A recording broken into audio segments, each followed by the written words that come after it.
Happy holidays, everybody. Chris Flaherty here. If you can't tell just by what I'm wearing or say 90% of my appearances on BCAT, I really love the holidays. And one thing that I really love about the holidays is the light display. I love seeing homes decorated with so many lights this time of year. And living and working in Burlington for so many years, I've seen so many homes decorated so beautifully this time of year.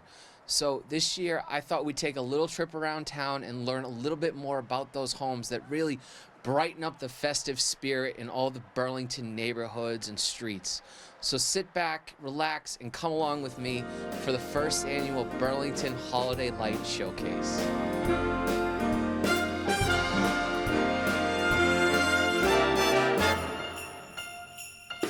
Sleigh bells ring, are you listening? In the lane, snow is glistening, a beautiful sight. We're happy tonight, walking in a winter wonderland. Gone away, it's the bluebird, it's his stay, it's the new bird. He sings a love song as we go along, walking in a winter wonderland. Our first stop is the home of Pat Moreno, who BCAT viewers may recognize from his program, Burlington and Beyond. Pat has lived in town for over 50 years and makes it a point every year to take a week or so to decorate his home for the holidays. You know, some things go very easy, the stringing and whatnot, but you know, when you get them all set, you get 3 or 4 sets in a row and they don't work, then you have a problem, you start looking. So roughly a week, but sometimes a little bit more. I don't mind it, I enjoy it, I like the final product, so whatever it takes, I'm willing to share.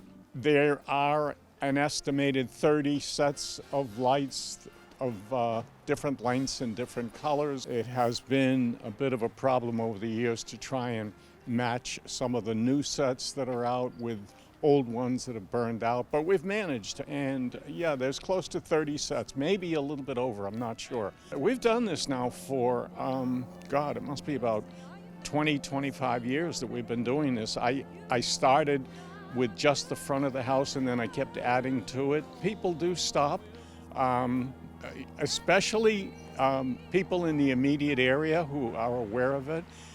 They come over and they comment on how nice it looks and spirit and whatnot, you know. I enjoy it. I like to see the final product.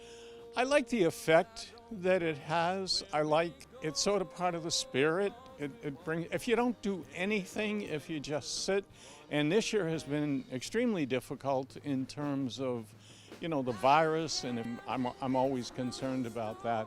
But I enjoy just the overall effect at the end, to see that it's all lit up and that it looks nice, and it's part of the season.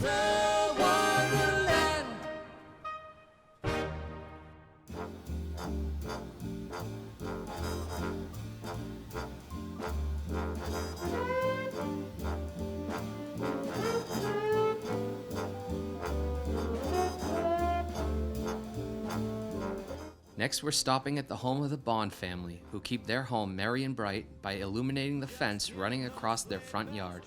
When we first moved into the house, 25 years ago, I can't believe it's been that long since we've lived in Burlington, we put these fences up and on each side of the driveway, and I was trying to figure out, you know, what would be the best way to celebrate the Christmas spirit. So I decided to start wrapping the top of the fence. And then we found a deer, and I had that in our front yard for many years. Again, it was just, you know, what can we do to highlight the fence and pulling in the driveway. Catherine says there are about 10 strands of lights running the length of the entire fence. It takes me, I'm gonna say, an hour and a half to wrap them. I've learned over the years to wear thicker gloves because we have some rose bushes along here, and I would damage my hands along the way. So I've gotten smarter every year about wrapping my lights. The first time I put them up, everyone really liked them, and our neighbor has a Hanukkah party every year, and people really enjoy seeing them when they're walking up the neighbor's driveway. And I actually have an elderly neighbor who lives through the woods, and she can actually see them out her window, and she loves to look at them through her window and always notices when I put them up, and is always happy when they finally go up. You know, you just start to feel like you're getting into the holiday, spirit as you start to put things up. And for me, the lights, getting ready to start the year over, and the tingling of the lights, and I don't know, I just feel like I get more in the holiday spirit, and of course, if it snows, even more so. And the lights always seem to get highlighted more when it snows, and they reflect off of the snow, and I just love to go out and see that. At the fireplace while we watch the chestnuts pop. Pop, pop, pop, there's a happy feeling nothing in the world can buy. When we pass around the coffee and the pumpkin pie. You've probably been watching some of your favorite holiday classics this month, like Elf, The Grinch, or National Lampoon's Christmas Vacation. Over at the home of the Maresca family, the Chevy Chase-led comedy is the inspiration for their holiday display this year. I've been watching it since I was a kid, and the RV, we just got it, and it served as an inspiration for how we wanted to decorate the outside of our house this season. Passers-by can spot a doll of Clark Griswold in a spot of trouble hanging up the lights, and a mannequin dressed like Uncle Eddie standing outside the RV. Basically, I made him myself. I have it's an old bathrobe, and I kind of taped it up, and I bought a hat very similar to what he wore in the movie. We purchased the mannequin from a local store that's going out of business, and I made the props, the trash right next to him, also a hose and a beer can in his hand. The display has attracted many Christmas Vacation fans to the neighborhood, spreading some socially distant holiday cheer. For this year, I think that decorating outside we felt would be fun, because a lot of people are driving around looking at lights, and no one's really going in people's houses this year, so just kind of wanted to do something fun outside. It's actually really funny. Anyone that really walks by here stops, and maybe if they've seen the movie, they take pictures and laugh, so it's been really nice to see. Also, delivery drivers have stopped at my house and asked if they could take a picture, and I say, of course, and I think it's just kind of been a nice addition to the neighborhood. This year, everyone's kind of at home, so I think decorating and, making people happy driving by is great.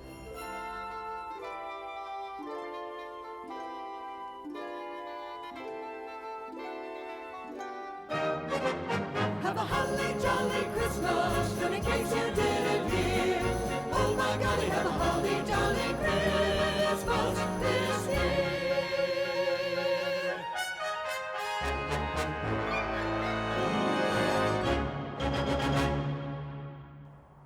Of course, holiday lights don't have to be just for Christmas.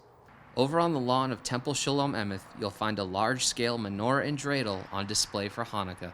Well, the menorah, it's a Jewish tradition that a menorah be put either in a window or outside. And if you were in Israel and you were to walk down the street, you would see everybody's menorahs are actually outside their houses. When I was actually in Modi'in last year at this time, which was the home of the Maccabees, I would walk down the street and you would see menorahs in little glass containers so that the lights would stay lit along the street in front of everybody's house. And that's to publicize the miracle of the little jar of oil. And it's a sign of faith, to remind us of our faith in God, and it's also to remind us of the light that we shine to the world. Jews are supposed to be called a light to the nations, to bring our values of goodness to the world, and so this is a symbol of that faith and those values. And that's why it's so important that it's so wonderful that we have this Hanukkah menorah on temple property in front of the temple, so that our Jewish community is literally shining its light to the town of Burlington. The dreidel and menorah were homemade and donated by a local family of the temple community. So this menorah, we're so fortunate that a member of our temple community happened to have created this dreidel for their house, and I saw it on Facebook, and I said, wow, that's such an amazing dreidel, and the family said, oh, we would be honored for you to have it at the temple. So I was so excited, and then when they came to bring it to the temple last weekend, they were talking about other Jewish symbols, so I said one day I would love to have a menorah on the front lawn in front of the temple. So lo and behold, it was like a Hanukkah miracle. The next day, the same family presented me with this beautiful menorah, which they made in their garage. I can't be more thankful that this, of all years, when we really need to be shining a light to the world, that this is the year when we're able to have this beautiful menorah.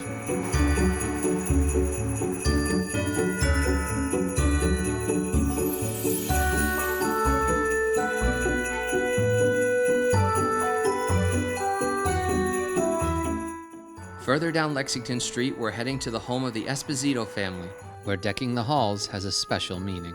We were little kids. My father was very, very big into decorating for Christmas. He did all the holidays, but he really liked making his house bright during the holidays. And when we were little, he would make us help him, and we, being kids, we were like, no, we don't feel like helping, and we would always be stubborn throughout the years. And after he passed away from leukemia, we wanted to keep it going and keep the house lit up in honor of him. So now we found like a joy in doing it, and we make sure to do it every year for him.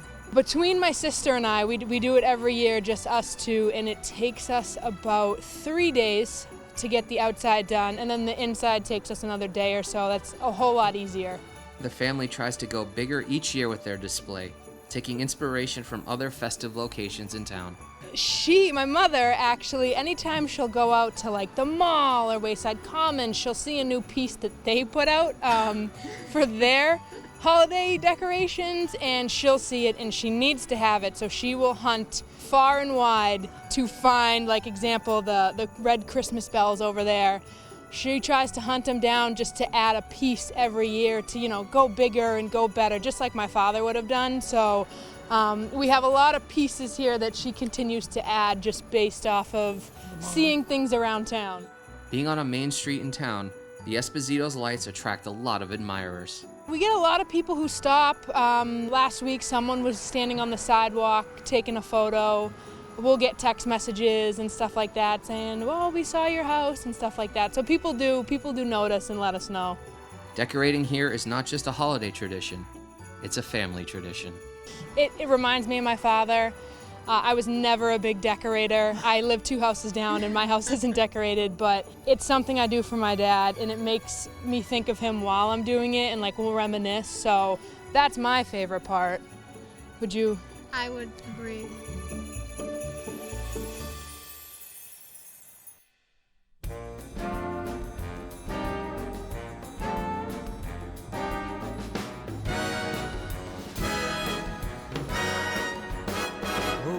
Watch out, you better not cry, better not pout, I'm telling you why. Santa Claus is coming to town. Our next stop is the home of the Papagno family, who try to switch up and add more to their winter wonderland each year. Yeah, we try to build on it. Our first year was a single inflatable polar bear, which died a horrible death in the blizzard. And then we just kind of got bigger from there. We try to stick to the Christmas theme as best as we can and tie into the bigger pieces like Santa and his sleigh. We had a Santa and his sleigh from the Isle of Misfit Toys, but that was an inflatable, didn't survive the winter either. So unfortunately, they don't have a long life. The inflatables, after a few years, they seem to not inflate as well anymore, and they're very droopy. So we have to replace at least one every year. But we also try to mix it up a little bit too, because we don't want to do the same stuff over and over. The Papagno family have become the festive pioneers of the street, inspiring neighbors and other families to follow suit and get in the spirit. I think we were kind of the first to really start decorating, and then it just kind of took flight from there. Sorry, fans. Sorry. I believe next door, our neighbors, they were one of the first. The lady, a couple houses up, she really decorates too. So It's been great. We put things out, and then kids stop by and families stop by. They walk by and they say, oh, we come by and we look and we love it. And then people say, my kids love it and now I have to put something out too. And it's just been getting more and more. It's great. We love coming down the street and seeing so many houses decorated. Yeah, we get a lot of My compliments. kids love it, so thank you. Like Michelle said, it's the spirit of the holidays. Our kids get very excited about it. It seems that other people's kids come by and get excited about it as well. I think that's what I like the most about it. Absolutely.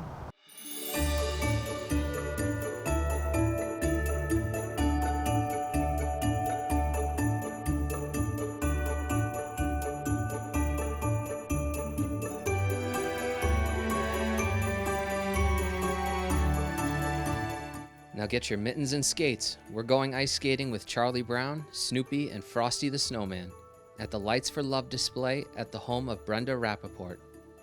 Lights for Love is a nonprofit organization that supports parents who have lost babies in the womb or shortly after birth. It is something that's near and dear to me and my family. My daughter is a twin, and we lost our son at birth. Lights for Love offers services for those who have lost a child, whether it be stillbirth, miscarriage, SIDS, or so on. Unfortunately, nobody wants to talk about our lost little ones. Lights for Love raises money to help parents who have lost a child in numerous ways, including purchasing memory boxes to memorialize the life of their baby, help pay for hospital parking, counseling, and much more. In addition, we're working with doctors to kind of guide them on what has happened to us and, things that have worked for us and what haven't worked for us. So again, any funds that are donated is going to a great cause and a very underfunded cause and underacknowledged cause. The holidays can be a difficult time for anyone who is grieving, so Brenda hopes the lights can spread a little holiday cheer while bringing awareness to their cause. I always found that for me as a lost mom, Christmas and Hanukkah and, this time of season has been very difficult for me. And I know it is for anyone who's lost somebody special. So I figured, this is a great opportunity to have something that's positive, that's going to bring a smile on people's face, and bring my son's, memory to light in a positive way. So we did have some help. We hired a company called IHangChristmasTreeLights.com. They're based out of Windham, New Hampshire, and they're a great organization and have been very, very generous to us. So we have a couple different things. The blue and white tree is something specific, just to memorialize my son. His name was Jacob. We've got the Grinch over in the corner because everyone needs a Grinch, especially in 2020. You can also find a gingerbread express train, Santa and his sleigh, and a trio of penguins alongside Frosty and Charlie Brown. The lights and the organization have attracted many admirers and helped shine a light on a cause that is not often talked about, but affects 1 in 3 families. It's been really great. A lot of people have reached out and told me their personal stories about their grandparents or their siblings who have lost, and honestly, it's been really amazing and very, very heartwarming to know that we're reaching out to an audience that isn't necessarily in the spotlight. Brenda says what she loves most about the holidays is seeing people's reactions to the lights strung up and all aglow, particularly her children's reactions. When everything was up and lit, the look on their faces is absolutely priceless. And again, I live in a very well-traveled neighborhood, especially foot traffic, and we get a lot of compliments and a lot of feedback that, this is exactly what everybody needed, especially in the middle of a pandemic. You know what? I think it's this holiday, I think that the most important thing is to be kind to one another. You never know what somebody's going through. I think, again, just kindness. Just be kind.